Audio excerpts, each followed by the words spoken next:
one thing I do find the most rewarding is the connection that I talk about, and also being able to express yourself and what you want to get across. Hi, Kristin. How are you doing today? I'm doing well. How are you? Thank you for having me. You're welcome. Where are you joining us from? Right now, I'm in Maryland, which is where I live. Awesome. Okay, well, tell us about your music journey and how did the harp came into your life? So I didn't really get started on the harp until I was about in high school. And before then, I had played the guitar, and my family and I were visiting relatives in Minnesota. And while we were there, we stopped by a music store called Growth Music just to sort of look around. And they happened to have lever harps for sale. And I did not know at all what a lever harp was, but I was really attracted to it. And so I walked over and I just plucked a string and I went turned to my parents and I said, I want to play that. And I said that because I didn't know what it was. And so my parents, when we got back home, decided to rent me a harp to see if I would stick with it. And I did. And I'm still playing to this day. That's awesome. And how do you find going from one string instrument to another? Was it a steep learning curve for you, or did it come pretty naturally for you? There was a bit of a learning curve because, of course, I use my fingers rather than a pick. I know some people, of course, do finger style guitar, but I wasn't doing a ton of that at the time. So there was a bit of a curve there, but it wasn't too bad. That's great. So you describe in your website that your music style is modern folk. So Mhm. tell us, what does modern folk mean to you, and what can our audience expect from you when they attend one of your concerts or listen to your albums? So I mainly do modern folk, but I also combine in traditional folk and Celtic music into my shows as well. I feel like that my modern folk music, which is original, extends the storytelling that the traditional music also does and just has a more modern day stories to talk about. So in my stories, I talk about things that I experience in my life. I'll also write songs about mythology, like I have a song called Siren's Call that talks about mythology. And I also do instrumentals that are original and traditional. So that's something people can expect. It's a combination of both because I feel that they're tied together. And what about the folk music that draws you to it? Mm-hmm. Because that seems to be a theme that Mm-hmm. you go into a lot, and that's sort of the mythology and those folklores. That seems to be Yeah. something I see in your music a lot. What about it that you enjoy about that aspect of music? I definitely like the fact that folk music heavily revolves around storytelling. And that's something I really like is the fact that it seems to connect on multiple levels, whether you're telling a personal tale like I do with some of my songs, like Can I Be Honest, which is a song I wrote about trying to tell someone you like them, to, like you said, the mythology, which I'm always been into because I love fantasy. I've been into fantasy since I was a little girl. And so it's just kind of extended from there. And I took a trip to Ireland years ago. And while I was there, I got to hear about the folklore of the country. And it sort of set off this idea of creating an album around fairies from Ireland, which I released called Where Fairies Dwell.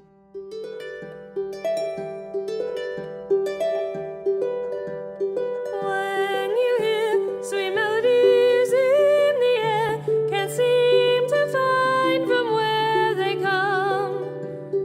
Then you see a flash of a wing. By the time you turn, it's gone.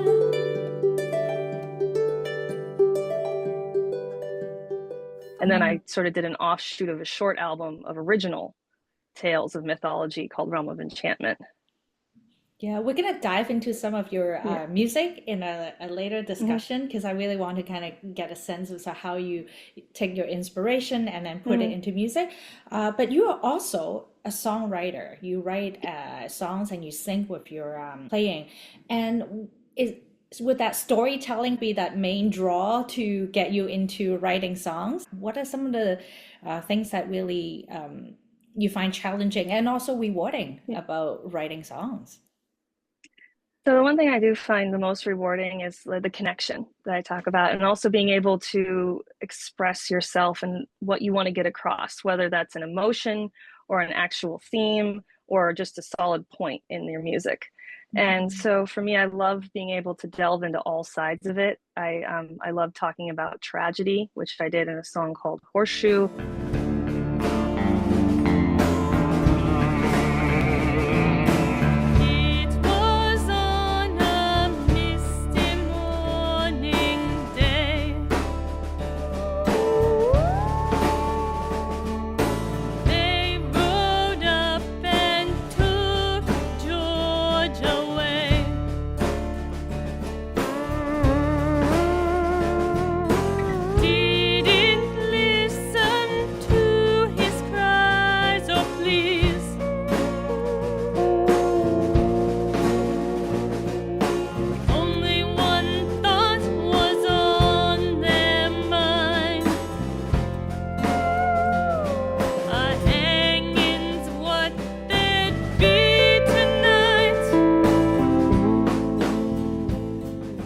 like even mythology, and we talked about a couple bit of that, and also just um, everyday sort of life that you go through and I go through. And I find that people actually are able to connect because we go through a lot of the same emotions in life, even if it's not stemmed from the exact same spot.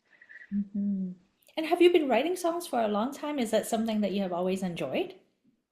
Yes, I've started writing songs. I really got serious about it when I was in college. I had dabbled in it before in middle school and kind of just sort of put it down for a bit and then picked it back up again when I was like, I want to do music for a living, but I want to be able to tell the tales I want to say. Hmm. I can see how you can use that songwriting as a Yeah. vehicle to express your story to the world, and that's really lovely. So, what is a day in life in your world as an independent musician then? Because I noticed you create a lot of music, you also do a lot of shows, and you do a lot of sort of that managing by yourself as well. Yeah. Tell us what it is like to be a musician these days, working on your own. Yeah, I think a lot of independent musicians are going to relate to this answer is that it keeps you busy Mhm. because you are running all sides of things. And so my mornings are what I call my sort of paperwork hour. So that's the time when I start reaching out to venues to book shows. I reach out to PR and say, hey, can I do an interview with you, or could I do get my song on your radio station? You know, depending on what it is, who it is I'm reaching out to. And then in the afternoons and evenings, I devote to more practicing, to writing. And that's sort of it helps me to cut up my day because that way I don't feel like I'm going insane. Hmm. Yeah, and how do you find having to perform in many different settings? It seems to be something you really thrive in. Tell us about that performance size of your life as a musician and what did you enjoy about performing?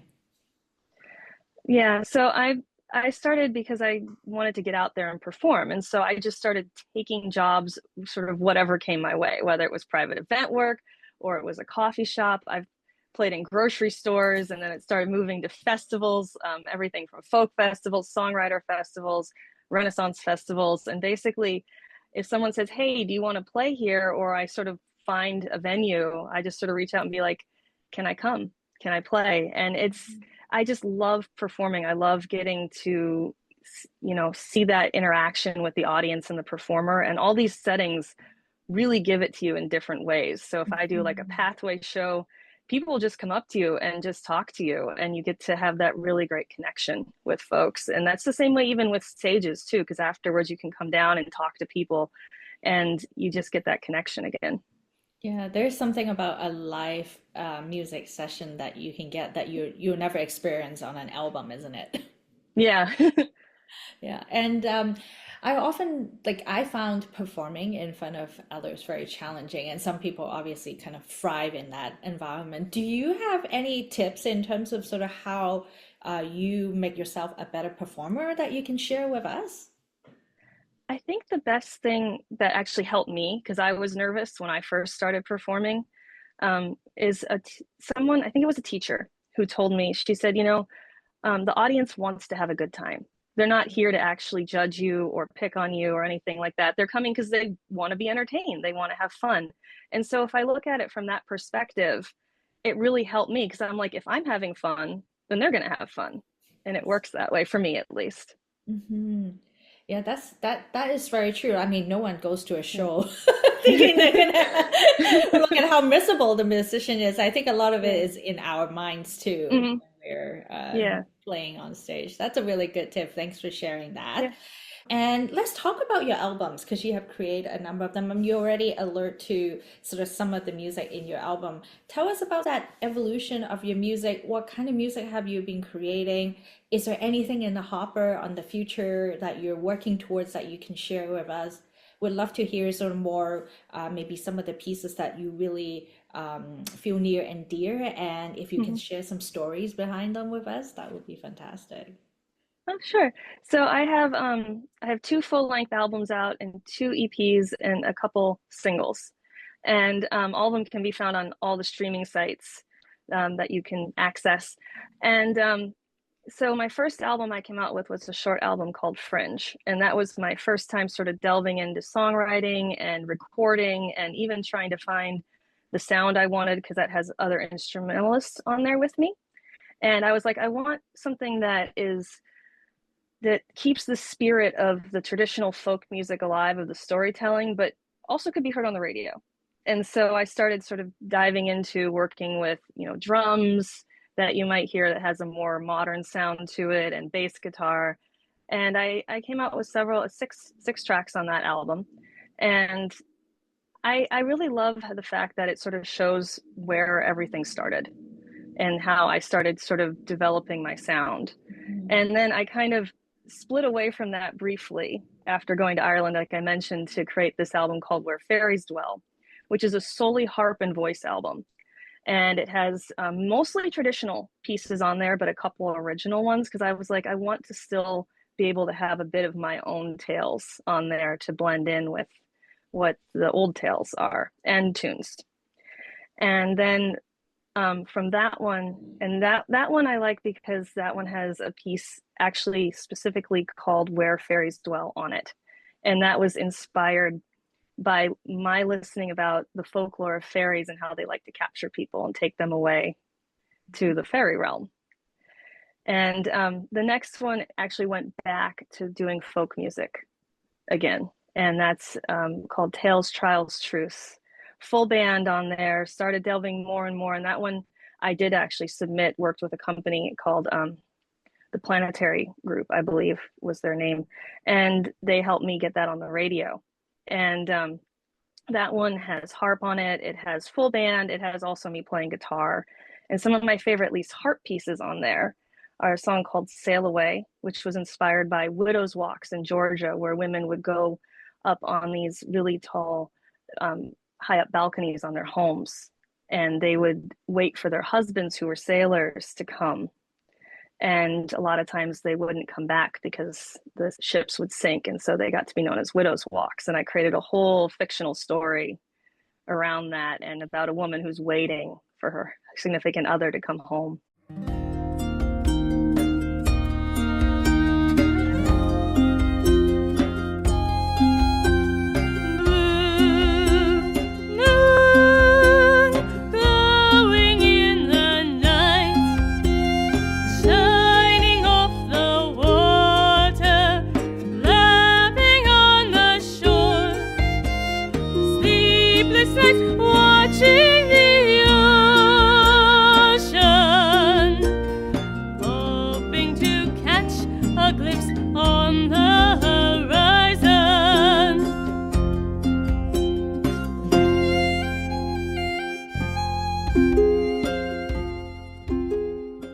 And another song I love on there is called Reach for the Sky.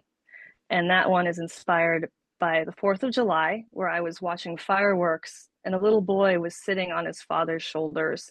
And every time a firework would go off, he would try to grab it out of the sky. And that went on for the whole time of the fireworks. And I watched that and I thought, how many times do we sort of go for things that are slightly out of our reach? And then when COVID hit, I was actually starting to work on another modern folk album. But because I was on lockdown, like with everybody else, I started wanting to go back into fantasy because I wanted an escape. And so I started writing all these original tunes and songs with harp and voice for the Realm of Enchantment EP, and came out with that instead. And that one has one of my favorites on there called Siren's Call. It also nods to the fairies again with a song called Realm of the Fairies that I love as well.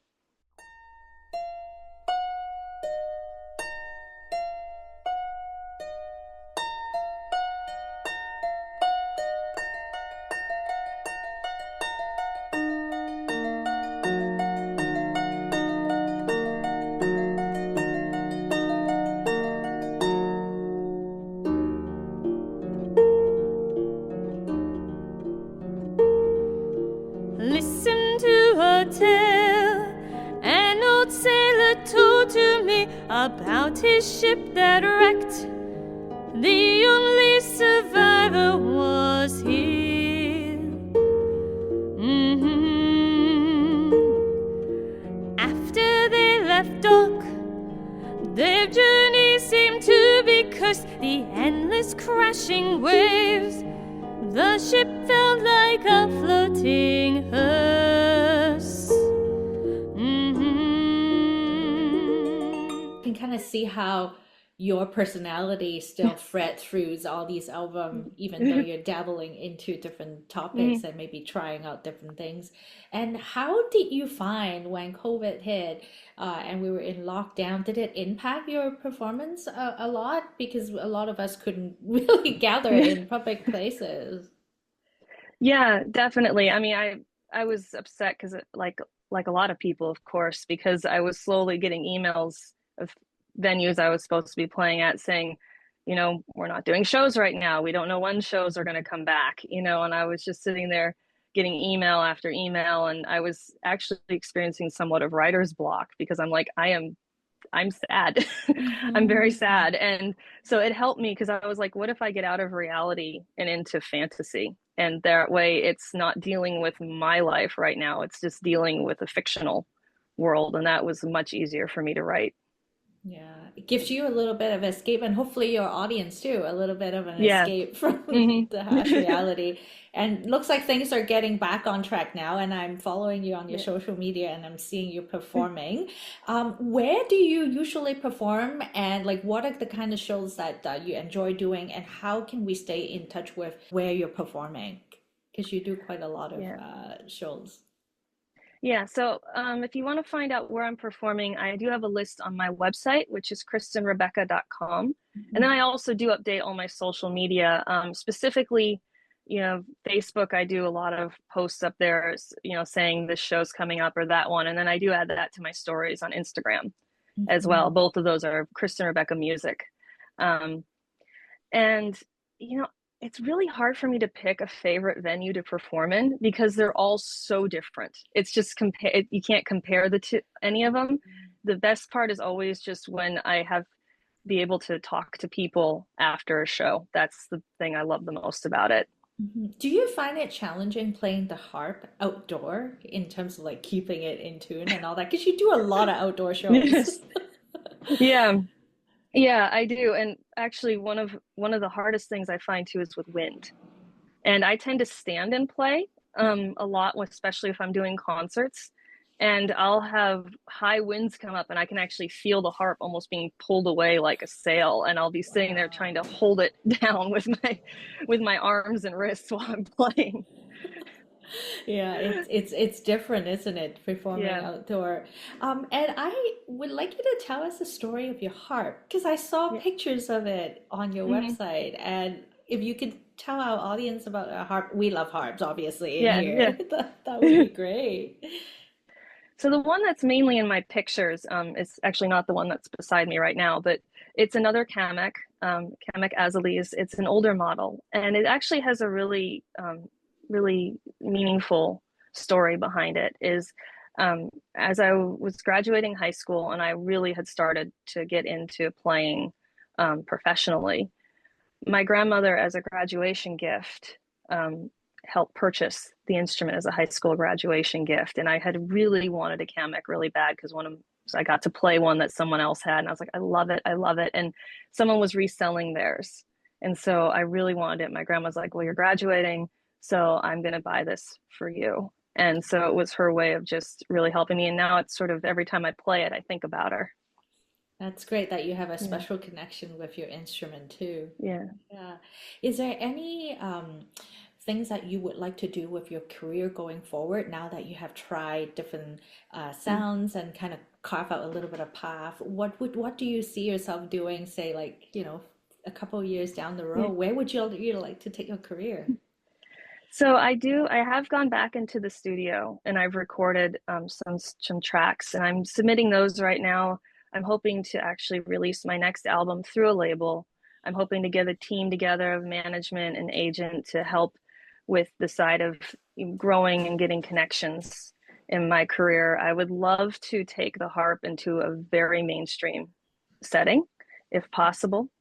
And that's really my ultimate goal, is to sort of push as hard as I can to break into the mainstream world with the instrument.